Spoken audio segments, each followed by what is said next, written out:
Metro Manila, CNN Philippines Life. It's frustrating how the critical canon continues to relegate women in pop music in the margins, and not as prime movers of a significant shift in cultural discussions.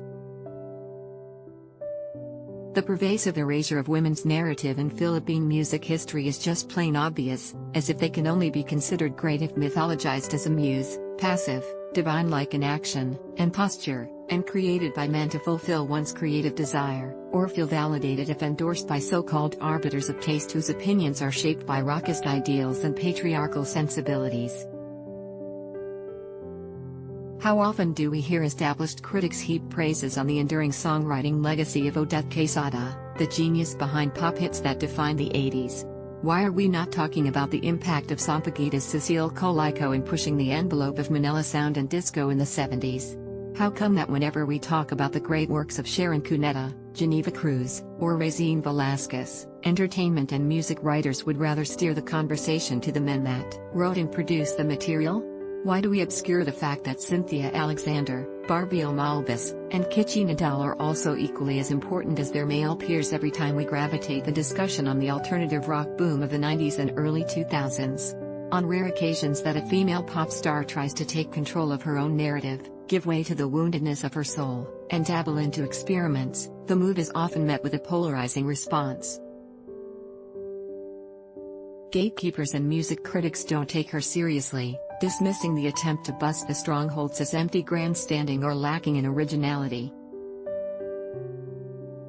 Sad to say, this confirms the systemic and historical prejudice against music made and performed by women across the board. Their work is often seen as a performative spectacle or fluff that easily fizzles in the background, devoid of enduring power, and worst, not worthy of canonhood. Nadine Lustre's ambitious visual album Wildest truly stands out for allowing a semblance of autonomy and artistic freedom into the framework.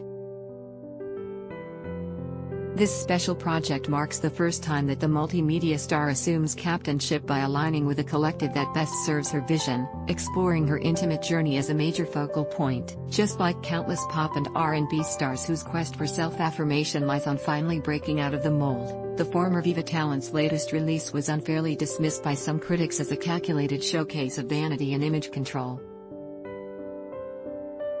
Celebrity lawyer and occasional pop culture writer Ferdinandez Tapasio even called it all gloss and glam rather than any meaningful mise-en-scene and took a swipe at the project's attempt at profundity. Yes, this was the same Tapasio who lambasted Nadine's decision to terminate her contract with Viva in her bid for independence as a wrong move, legally and professionally, and who admitted to being a former fan of the singer-actress acting and music endeavor pre-Careless era. It's disappointing how he conveniently reduced Lustre's otherworldly escapism into a work of excess and shallow imagination, and expressed utmost skepticism of Lustre's authenticity as an artist without examining the craft and motivation behind the material first.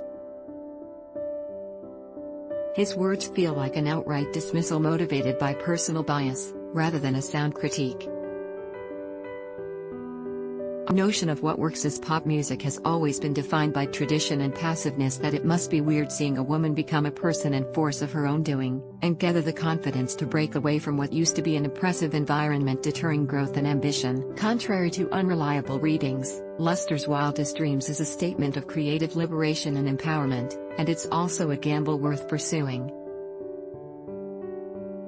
It allows Lustre to be a visionary, a curator, a storyteller, and an independent woman all at once, eschewing preconceived archetypes that often hinder female musicians from thriving in a creative space dominated by men. Framed with a fragmentary, almost haze-like blend of music influences, from contemporary R&B to deep house, from electropop to chill-out, and infused with the sounds of ethnic percussions and spacey textures, the visual album makes use of expansive, sonic elements and riveting grandeur to shape a world that uniquely reflects her depth and character, one whose interesting blend of fabulousness in public and wreckage in private, has the makings of a true icon. But there's more to the visual album than heralding a level of sophistication and subdued introspection, qualities that Lustre brings effortlessly into the form. As a phantasmic extravaganza in the same vein as Solange's When I Get Home or Beyoncé's Lemonade, Wildest Dreams doubles as a cinematic experience that finds the singer-actress navigating her path forward in the realm of dreams, hopes, and fears. Thanks to Zoopraxy Studios' creative director Dominic Beckert and co-scriptwriter Quentin Chuanjiang, the visual narrative plays like a therapeutic retreat into the mind of Lustre's real-life character, traversing the dark pathways that show her vulnerable state, and introducing us to a sanctuary all her own, fleeting, flawed, evoking the manner in which the cosmos radiates its energy above us. Director Dominic Beckert with Nadine Lustre on the set of Wildest Dreams. Photo by Clementine Comoy. Since these are music videos about dreams, we thought the best way to tell the story would be through symbolism so we could touch the audience's subconscious like dreams do and not interfere with the music we were promoting. Beckert explains the inspiration behind the project. The album itself was built like a journey, so we jumped from there. The main theme of the album is self-empowerment, and we wanted that to become the backbone of the visual album story, and share it with others through mantras. Nadine told us about her fascination with the lotus, and we made it our central symbol, growing with her from seed to flower through the story. Despite the challenges of filming during the pandemic, Beckert freely interprets Lustre's ambient fantasia and lush, escapist imagery with a narrative that's grounded in reality. The storyline feels home away from home, improvised to an extent and masterfully executed for a strangely comforting effect. We wanted each video to have its own universe and theme, but connect together through an overall storyline that brings Nadine from a dark place to a sort of enlightenment, says the filmmaker. Dance with Danger is about the disconnect and fears we felt during lockdown and how we need to transform them into creativity. White Rabbit is about the star system and how one can become a prisoner of one's image. Glow is about finding your inner light and not letting anyone stop you by their harsh criticism. Lustre's visual journey, anchored on the strength of autobiographical references and mythological symbols, is just as political as it is personal. Cinematic in scope, it dares to tackle darker, more controversial themes that most artists her caliber and age are reluctant to talk about, and personal ones that tend to get silenced in normal everyday conversations. In what could be her best song in the 12-track album, Glow, Lustre chronicles how the entertainment establishment has exerted control over celebrities in a way that can be invasive and damaging to their individuality.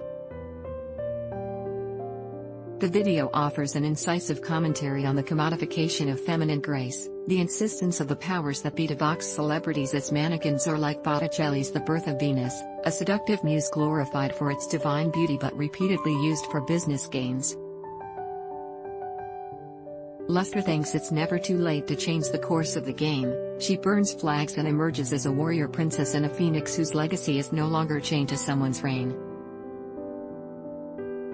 Lustre takes matters into her own hands and sings, give me that chance to glow," in front of media spectators and flashing camera lights. It's a sign that she's no longer indebted to the system that almost destroyed her. As a free-spirited entity, she exudes confidence that we haven't seen in such a long time, an energy that gravitates toward the renewal of mind and spirit. Aside from her interesting take on fame, self-preservation, and women empowerment, she also showed moments of emotional frailty on Wildest Dreams. From having a hard time dealing with the loss of her brother in Save a Place to revealing her bouts with mental health in Dance with Danger, it's the first time that we see her embrace brokenness right in front of the public. But this is not to say that Wildest Dreams runs without its fair share of missed opportunities. Taken as an entire whole, musically speaking, the transition from one track to another is so seamless that it parades too much clinical cleansing on the outside, almost reaching to a point of antiseptic level monotony in successive listens. Some of the songs also vibe similarly in pace and tone, as if it's cut in the same fabric. And there's not much variety in terms of production details despite its attempt to present Lustre as a presence that could easily adapt to various genres presented in the album. It's a minor lapse that doesn't really affect the overall appeal of Wildest Dreams, as its understated and simmering characteristics, as well as carefully curated messaging, matter more than a few nitpicks. Behind the scenes of the Glow music video.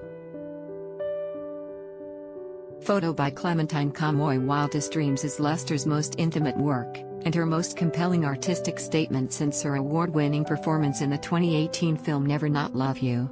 It's still a long fight from here on out, but as a woman who continues to challenge the pop landscape, Lustre is triumphant in giving us a mainstream-leaning visual album that dares to celebrate individuality and creativity with star wattage promise. Woman in Wildest Dreams is no longer a product of the imagination, she's Nadine Lustre, fierce, provocative and daring, a woman who absolutely knows her worth.